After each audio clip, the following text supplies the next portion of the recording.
在中国安徽的一个偏僻角落，考古学家直接面对盗墓者的挑战。究竟谁能找到神秘墓穴的入口？谁又能得到价值连城的远古宝藏？这是一场没有硝烟的战争。请收看华夏传奇栏目即将播出的纪录片《追踪远古宝藏》。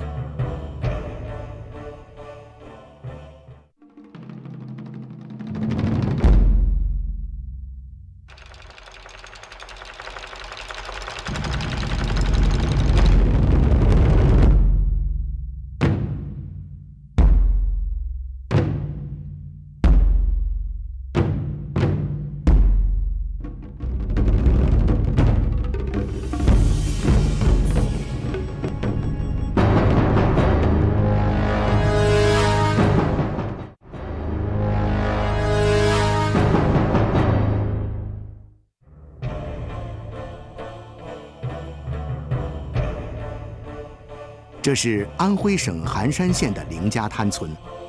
早在20多年前，这个小村庄就已经与一个久远的远古文明联系在了一起。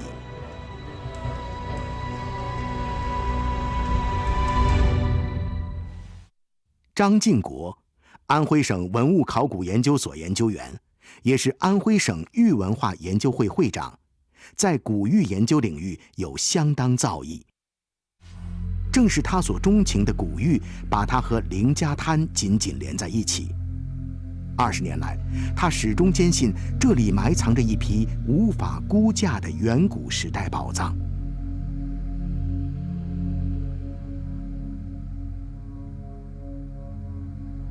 然而，正在探寻这个宝藏的不仅仅是张敬国，还有一群隐藏身份的人。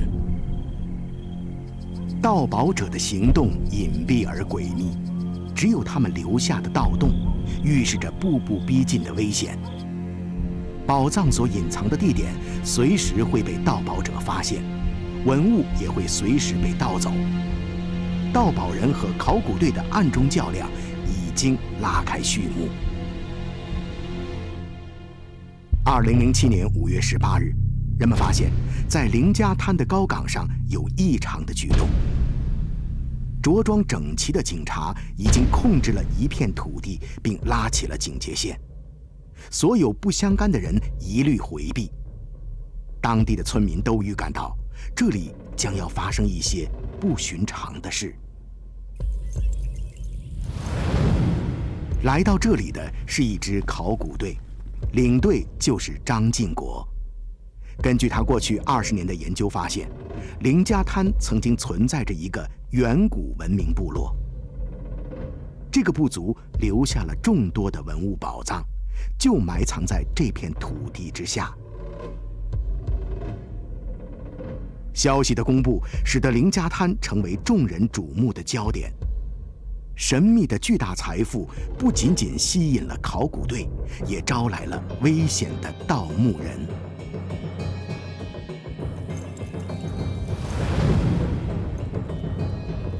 凌家滩的地下究竟埋藏着什么东西，使得盗宝人蜂拥而至呢？这位老人名叫万有桥。1985年的一个下午，那是万有桥老伴下葬的日子。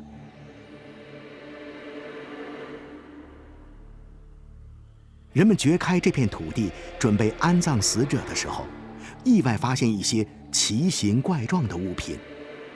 泥土使它们失去了原本的光彩，但是奇怪的形状让村民们很好奇。这批物品随即被送往安徽省文物考古研究所。这些奇怪石头引起了考古研究员张敬国的极大兴趣。他仔细观察后认为，这些并不是普通的石头，很可能是有着几千年历史的珍贵玉器。而这些玉器的背后，一定还隐藏着一个更大的宝藏。为了证实自己的猜想，张敬国随后带领一个考察小组进驻凌家滩村。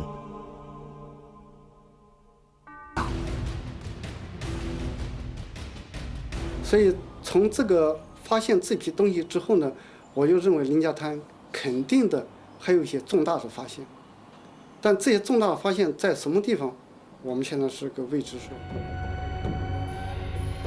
出于保护遗迹的目的，在之后的20年间，林家滩一直没有进行过大规模的考古发掘。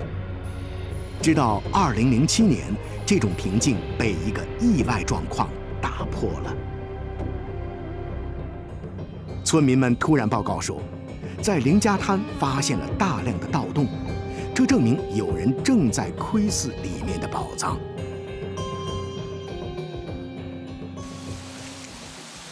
张敬国毅然决定，立即着手对林家滩进行大规模的考古挖掘，因为再等下去，那些尚未发现的宝藏将会被盗窃一空。但是，他也无法确定宝藏究竟藏在哪里。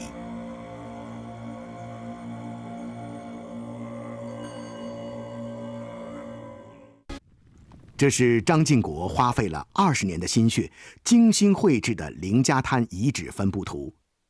这3片区域就是这次考古挖掘的重点。第一阶段挖掘的地方位于黄色地带，20年来，这2片区域出土的文物最多也最精美。张敬国据此判断，这里很可能会发现更高规格的墓葬群。这片紫色区域是整个遗址的中心区域，也就是接下来考古挖掘的重点。7年前的一个夏天，在这里得到的一个意外收获，为寻找地下宝藏提供了最重要的线索。2000年，一个村民在自家门前打水井的时候，挖到了一个瓦罐，下面还有些草木灰。我们取了一点草木灰，到了北京之后做了一个碳14测定，它的年代呢，距今是5500年。5500年前的草木灰提醒张敬国，这片红陶土的下面一定隐藏着极大的奥秘。他立刻对这个地方进行了试探性的挖掘。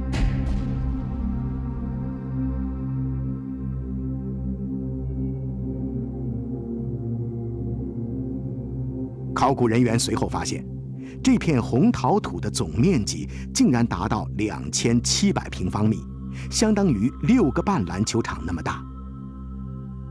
不仅如此，考古人员还在这片红陶土上发现了几个直径约30公分的柱洞。那里信息就是它是一个柱洞，这个柱洞呢，它将近有30多公分。直径有30多公分，因为如果是30多公分这么一个柱洞的话，那它的这个房屋建筑是很大的。专家推测，这里曾经存在过一个大型建筑。这是什么地方？在遥远的5000多年前，古人建这么巨大的建筑，究竟出于什么目的？考古人员随即对这些红陶土进行了深入研究，结果断定，这些红陶土的烧成温度是800到1200度，这个温度和现代砖的烧制温度相差无几。在5000多年前，那个刚刚学会用木头搭建房屋的时期，林家滩却已经使用红陶土来建筑房屋。这个发现震惊了所有人。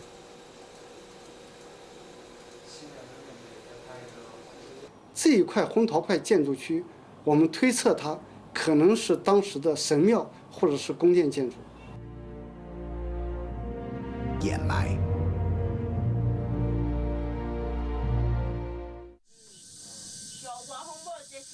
之后，这里出土的几件玉人更引发了张敬国的猜想。这3件玉人呢，后来之后，我们再回来到室内整理的过程中，我们发现这件玉人背后的水孔，它制作的相当高级。它高级到什么程度呢？它的这个孔眼的直径只有0.15个毫米。远古部落的古人是如何在这块坚硬的玉石上打出比头发丝还细的孔呢？从它这个痕迹上可以确认它这种钻孔是用管钻方式来钻出来的，但是管钻的工具我们至始至终没有发现，但它管钻的这个孔的痕迹，我们可以确认它这就是一种管钻的方法。但管钻当时这个管和这个钻是一种什么样的质地，我们现在不好说它。但是从这个0.15毫米的这个直径分析的话，我认为当时应该有了金属工具。石器时代的人们怎么可能用金属工具钻出如此细小的孔呢？假如真的是金属工具，那么凌家滩当时的文明程度可以说是令人吃惊的。红陶土遗迹上曾经存在过的大型建筑和一系列价值连城的出土文物提示张经国，这个地带肯定有当年贵族的墓地。当2007年的考古挖掘进入到第2阶段时，张经国把目标转向了这片红陶土遗迹。他认为这附近一定隐藏着更高规格、代表更高权力的凌家滩首领墓葬，那将是一个真正令人眼花缭乱的宝藏。6月16日，考古队开始全力挖掘红陶土遗迹。因为当时在布这个探方的时候，我就跟这个探方的这个负责人，我就跟他说，我说你这个地方是非常重要的区域，我说我为什么要交给你，叫你来负责这个探方？我想你应该要明白这个地方是很重要，因为你必须要给我好好的做，从地层的破面，从一些遗迹现象，你都要一铲一铲、一锹一锹的要给它做出来。我说这个地方肯定会有重要的发现出现。张经国把宝压在了这片红色陶土下，事实证明他的选择是正确的。考古队把这个新挖掘的地方命名为 07M23 号墓葬。随着挖掘工作的进展，考古队员们发现墓葬旁边有个盗洞，直接指向这里。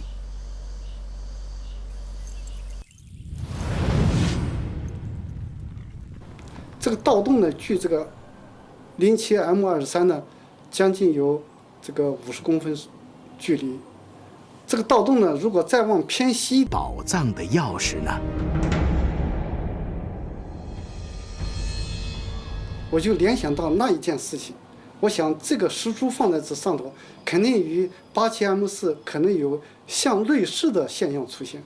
这底下肯定还有一些重要的墓葬要出现了。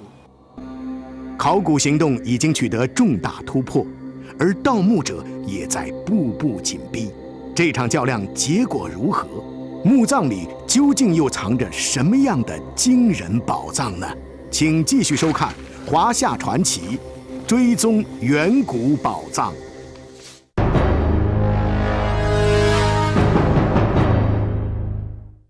据当地村民说，在距离凌家滩北部约50公里的肥东县有一个废弃的采石场，那里有种和凌家滩玉珠的材料很相似的透闪石，很可能那里就是凌家滩玉器的原料产地。不仅是这些玉器来自于50公里之外，考古学家在凌家滩发现的很多残存的巨石，经过考证也是从5公里外的太湖山运到这里的。远距离搬运巨石，有能力开采50公里外的玉石资源。如果这一切都是真的，那么5300年前凌家滩的强大和文明程度将是惊人的。对周边地区的控制力以及巧夺天工的玉器制作工艺，说明凌家滩远古部族充分控制了这个地区的财富。在挖掘过程中，考古人员发现，凌家滩遗址的南部应该是当时部族首领的墓葬区。那么，在这玉珠下面会出现首领的墓穴吗？里面究竟有什么宝藏在等待着我们呢？我认为应该有一座墓葬里边，那是随葬品应该是说摆满了墓坑，摆满了墓坑，这里边应该还有比较一些比较稀奇的、比较重要的一些宝藏存在这里头。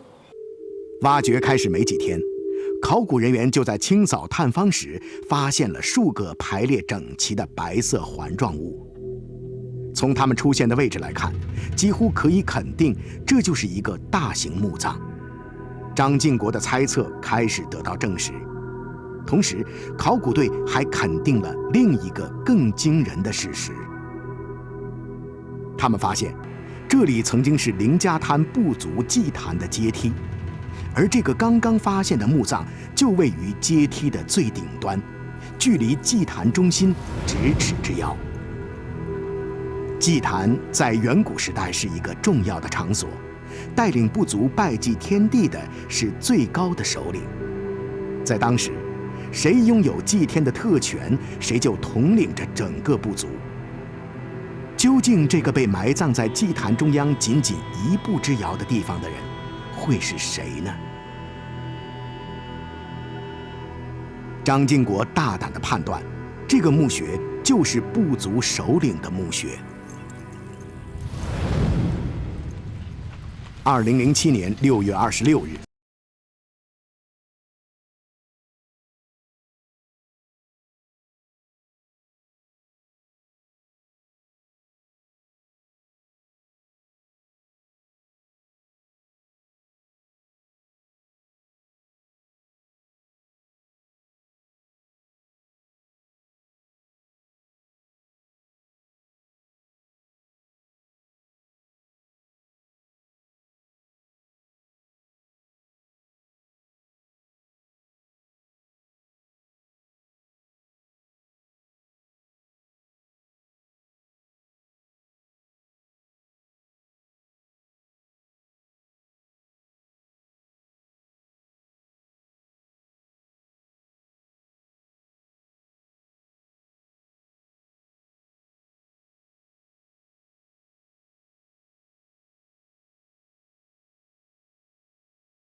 随葬品也只是100多件，他是一个政治领袖人物。这个07M23呢，他是个身权领袖人物，这说明当时的这个身权地位啊，他要比这个氏族酋长地位可能还要高。他的随葬品如此丰富，如此的规格，那都是很少见的。这也说明当时这些身权领袖人物，他们是沟通天神的这么一种工具，一种代表，一种表示了他们崇高的地位和身份。仅仅根据现场的初步判断，就已经可以断定，在这些精美玉器的背后，在久远的5300年前，安徽凌家滩附近曾经存在着一个高度发达的远古文明。研究古代地理的学者也证实，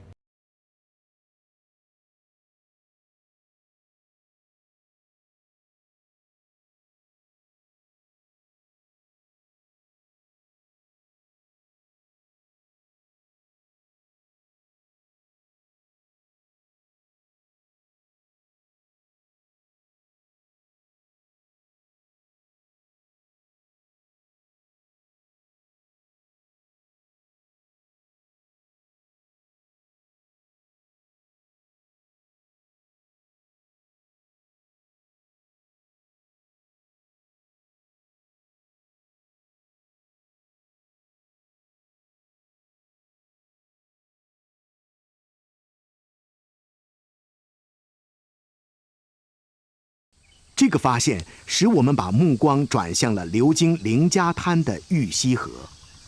难道是洪水毁灭了这个强大的新石器时代远古文明吗？地质学上有很多学者对长江中下游地区的话，这一块土壤进行了一些不同角度的研究，也做了一些年龄测试。那么认为基本上相当于4800到5000年左右，这个是一个历史上有一次大洪水的事情。这个洪水泛滥了以后，它把这些全部掩盖了，造成了这个文化的消失。张敬国的考古发现也证实了许巍博士的设想，他们曾经在这条河下面发现古文化层，也就是说，在远古时代曾经有人类居住在这条河的河床位置上。这都是他的居住区，一直到这边这个堤上面有个电线杆子，电线杆子这往西50